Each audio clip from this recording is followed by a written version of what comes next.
Hey guys, welcome back to Wacky Engineering, and today we're going to grind some stuff. In front of us here we have our three-phase grinder running on 120 volts, and that is due to our single-phase to three-phase VFD here.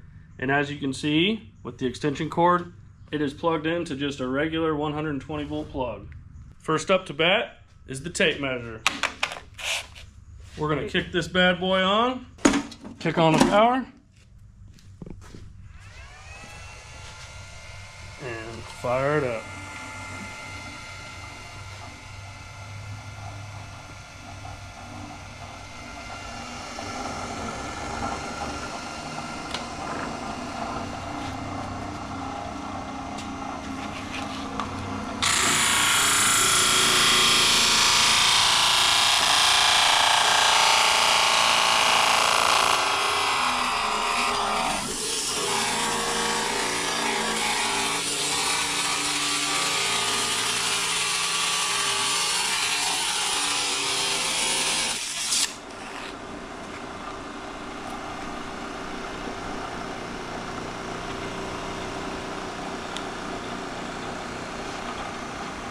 Well, that's what the inside of a tape measure looks like.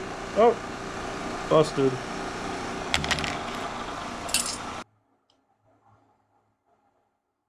So that's the amount of power it's using. That's 0.7 amps. So that's the amount it's using whenever it's up to speed but no load on it.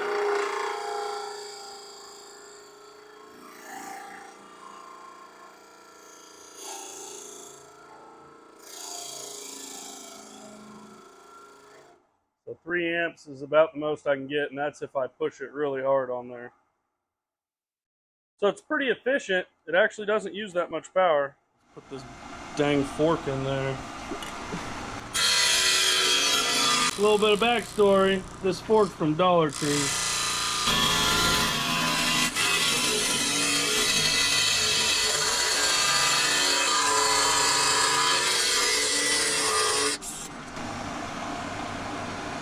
See if you can eat some salad with that bad boy. One feature you're going to find on this grinder that you won't find on your Harbor Freight grinder is we can control the speed. Now I don't know when you'd want it to go a whole lot slower, but as you can hear, it slowed down and we want full speed again. Now it's ramping back up. We can also very easily change the direction on this. And I say that, we'll see what happens when I just hit reverse.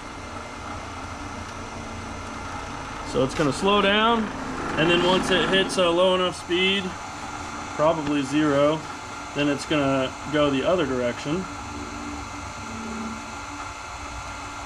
And we can show that when we grind our fancy safety scissors here. And you'll see it's now it just switched directions. So before when we were grinding this, it was shoving the fork down, but now it's going this way. So when I go to grind this, it's trying to pull it up now.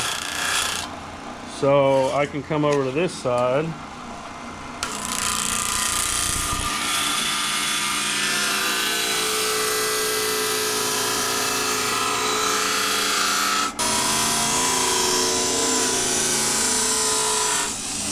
Yeah, I think the scissors still work. See if we can cut something. Yep, it still works. Yeah, these ain't gonna work.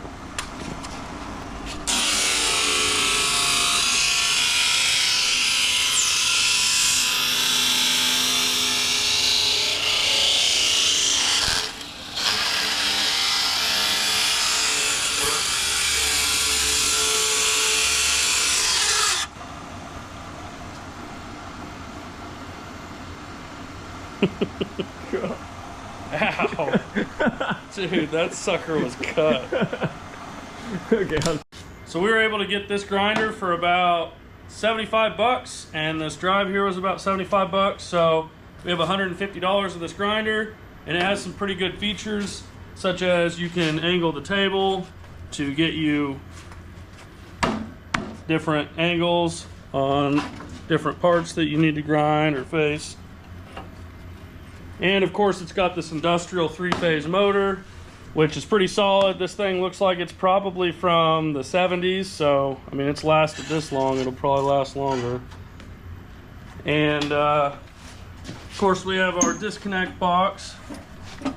This was originally ran on 480 volts, but with our special drive we're able to just bring 120 volts in from this plug here and go through our fuses here. When we kick this on, it goes over to the drive.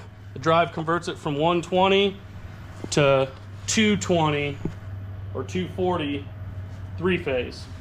So 120 volt single phase in, 240 volt 3-phase out. And then we come down to this load reactor, and all this does is kind of protects the windings of the motor. This is sort of a filter of sorts. Some people call it a load reactor. That's all this is. We could have just went from the drive straight to the motor. This is just an extra level of protection. And that's about it. So you could get one of these for cheap and put that drive on there. There's only a few wires. It was real easy to do for 150 bucks and have a lot of different features, or go to Harbor Freight and get a pile of junk.